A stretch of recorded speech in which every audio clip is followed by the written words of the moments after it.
आज मैं आपको प्रश्न उत्तर पढ़ाऊंगी।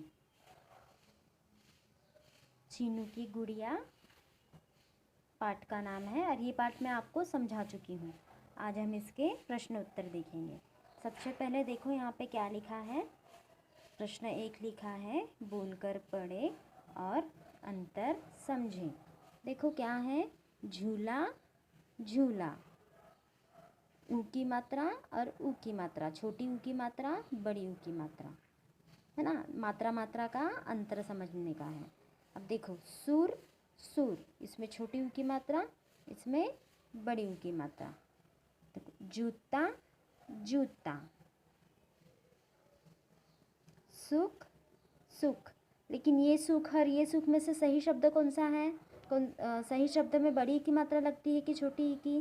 जैसे यहाँ पे देखो सुख, तो ये सही है जिसमें छोटी ऊ की मात्रा लगी है। देखो यहाँ पे चूरा चूरा, इसमें छोटी ऊ की मात्रा, इसमें बड़ी ऊ की मात्रा। ये सुना सुना। बुरा बुरा, तो इसमें हमको अंतर का मात्रा का अंतर समझना था। ठीक है। अब नीचे देखो, प्रश्न 2 है, सही क्या है? क, किसकी गुड़िया की शादी थी? किसकी गुड़िया की शादी थी? चीनू की गुड़िया की शादी थी कि मीनू की गुड़िया की शादी थी? चीनू की गुड़िया की शादी थी ना, तो चीनू के आगे बराबर का साइन। फिर अब देखो दूसरा प्रश्न है, गुड़िया ने पहना।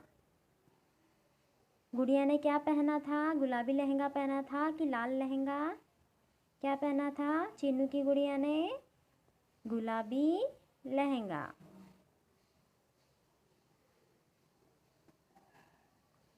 फिर किसने दूल्हे की पगड़ी बांधी? किसने बांधी दूल्हे की पगड़ी? फूफा जी ने बांधी कि मामा जी ने बांधी? फूफा जी ने बांधी ना।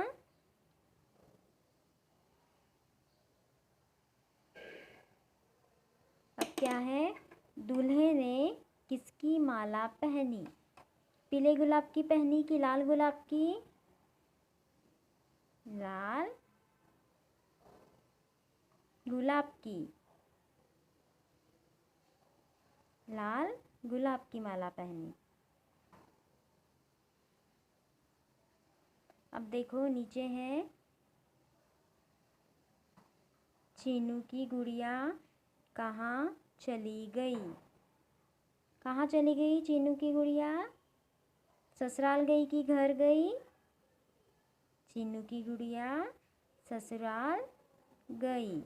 ये मैं जिसके आगे राइट कर रही हूँ वो उत्तर बराबर है। जैसे देखो यहाँ पे 2 ऑप्शन दिए हैं ना, तो दोनों में से जो सही है उसके आगे राइट का चिन्ह लगाने का है। जैसे देखो चीनू की शादी थी ना, तो चीनू के आगे लगाया। अब गुड़िया ने क्या पहना था? गुलाबी लहंगा पहना था ना, तो गुलाबी लहंगा के आगे। फिर दूल्हे को पगड़ी किसने बांधी? फूफा जी ने। दूल्हे ने किसकी माला पहनी? लाल गुलाब की। चीनू की गुड़िया कहाँ चली गई? कहाँ चली गई? ससुराल। तो ससुराल के आगे राइट। समझो आपको ये? अब देखो यहाँ पे क्या है, यहाँ पे है पहली मछली में लिखे वर्णों को दूसरी मछली के वर्णों से जोड़कर शब्द बनाएं।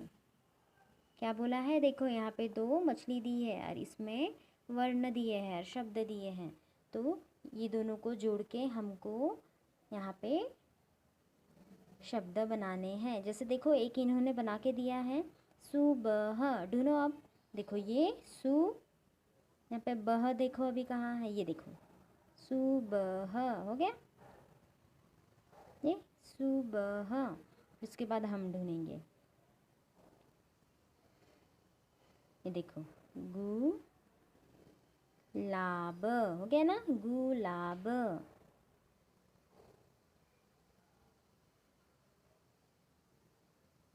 क्या हो गया? गुलाब। उसके बाद देखो क्या है, धनुष,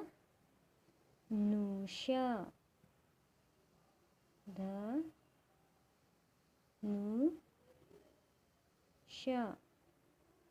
धनुष।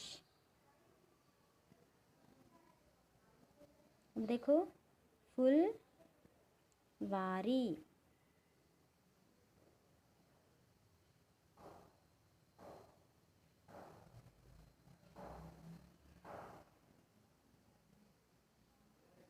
फुलवारी हो गया ना। फिर उसके बाद क्या रह गया, एक ये रह गया पुलाव,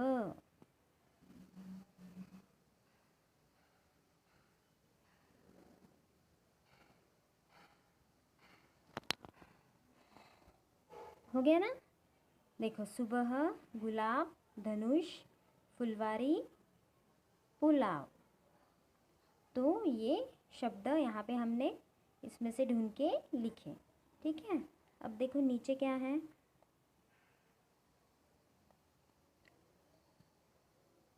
नीचे दिए गए शब्दों में पहली पंक्ति के शब्दों में पहले वर्ण के नीचे और दूसरी पंक्ति के शब्दों में दूसरे वर्ण के नीचे उ की मात्रा लगाएं।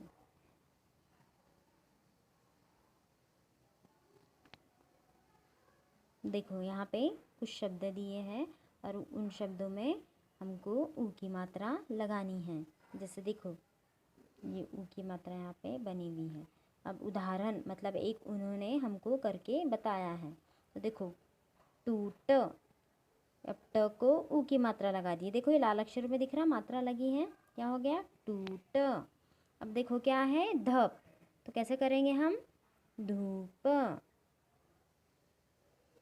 हो गया, धूप। ध को उ की मात्रा, तो क्या हो गया ये धूप। फिर उसके बाद क्या है दसरा, तो हम इसको क्या करेंगे उ की मात्रा लगा के दूसरा। आया समझ में, टूट, धूप, दूसरा, सबको उ की मात्रा लगा दी है, ठीक है। अब यहाँ पे देखो खजूर, देखो उ की मात्रा लग गई खजूर। अब क्या है भाल, तो इसको हम क्या करेंगे ल को उ की मात्रा लगा देंगे, तो ये क्या हो गया भालू।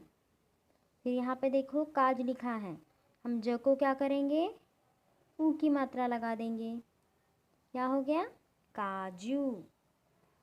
खजूर, भालू, काजू, सब में उ की मात्रा लगाए हैं। यहाँ पे भी देखो टूट, धूप, दूसरा। आया समझ में आपको। तो ये थे प्रश्नोत्तर।